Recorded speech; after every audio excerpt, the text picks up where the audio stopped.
మంత్రులకు శాఖలు కేటాయించారు సీఎం కేసీఆర్. కీలక శాఖల్లో ఎలాంటి మార్పులు లేకుండా కొత్త వారికి తన దగ్గరున్న శాఖల్నే కేటాయించారాయన.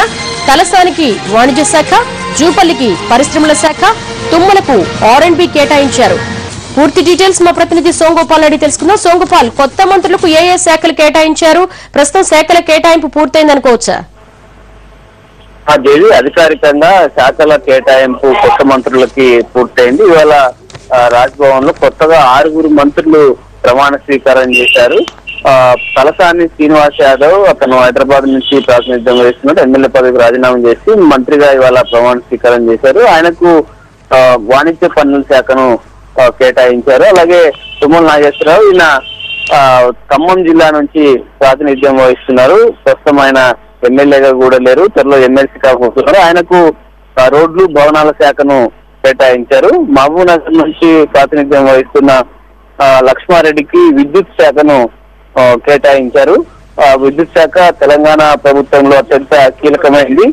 విద్యుత్ కొరత ఎదుర్కొంటున్న పరిస్థితుల్లో వేరే రాష్ట్రాలతో ఒప్పందాలు కూడా తెలంగాణ ప్రభుత్వం పుచ్చుకుంది. ఈ నేపథ్యంలో తనకు నమ్మకస్తుడిగా ఉన్న లక్ష్మారెడ్డికి కీలకమైన శాఖను అప్పచెప్పారు. అలాగే మహబూబ్ నగర్ జిల్లాకి చెందిన జూపల్లి కృష్ణారావుకు, ఈయన గతంలో మాజీ మంత్రిగా కూడా పనిచేశారు. ఆయనకు మరో కీలకమైన శాఖను పరిశ్రమలను కేటాయించారు. తెలంగాణ ఏర్పడిన తర్వాత కొత్తగా అనేక పరిశ్రమలు తెలంగాణకు రాబోతున్నాయి. కొత్త ఇండస్ట్రియల్ పాలసీని కూడా ప్రభుత్వం తీసుకొచ్చింది. ఇది కూడా తెలంగాణ ప్రభుత్వానికి అత్యంత కీలకమైంది. ఈ శాఖను జూపల్లి కృష్ణారావుకు కేటాయించారు. అలాగే బీఎస్పీ తరఫున గెలిచి సిఆర్ఎస్ లో చేరిన ఇంద్రకరణ్ రెడ్డికి గృహ నిర్మాణ శాఖను కేటాయించారు.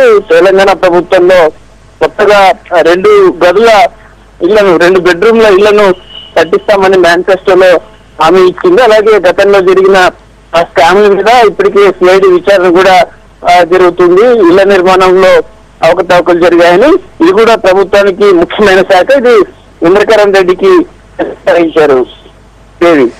సోంగోపాల్, కేసీఆర్ తన దగ్గరున్న శాఖలనే కేటాయించారు అంటే కొత్తవి పూర్తి చేశారు. మరి పాత వాటిలో ఏమైనా మార్పులు చేసే అవకాశం ఉందా? పాత శాఖల్లో కొన్ని శాఖల్లో మార్పులు చేర్పులు ఉంటాయని అందరూ అంచనా వేశారు. హోంశాఖతో పాటు మరికొన్ని శాఖల్లో మార్పులు చేర్పులు ఉంటాయి. అడిషనల్ గా ఇప్పుడు కొంతమంది దగ్గర అడిషనల్ గా కొన్ని శాఖలు ఉన్నాయి. హరీష్ రావు దగ్గర 2 శాఖలు ఉన్నాయి. ఇరిగేషన్ తో పాటు మైనింగ్ డిపార్ట్మెంట్ ఉంది.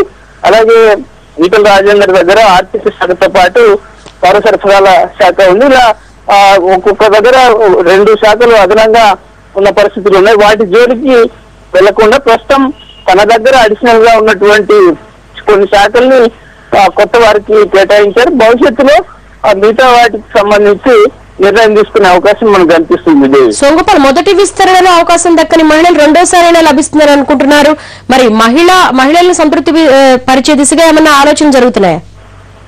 అంటే మీ ప్రస్తుతం తెలంగాణ కేబినెట్ లో 17 మంది ఉన్నారు. 17 మందిని భర్తీ చేసినట్టే ఇప్పుడు తెలంగాణ కేబినెట్ లో మహిళలకు స్థానం లేదు. అయితే ఇప్పటికే డిప్యూటీ స్పీకర్ పదవిని పద్మా దేవేందర్ రెడ్డికి ఇచ్చాం. అలాగే విప్ పదవిని చింతా మహేందర్ రెడ్డికి ఇచ్చాం.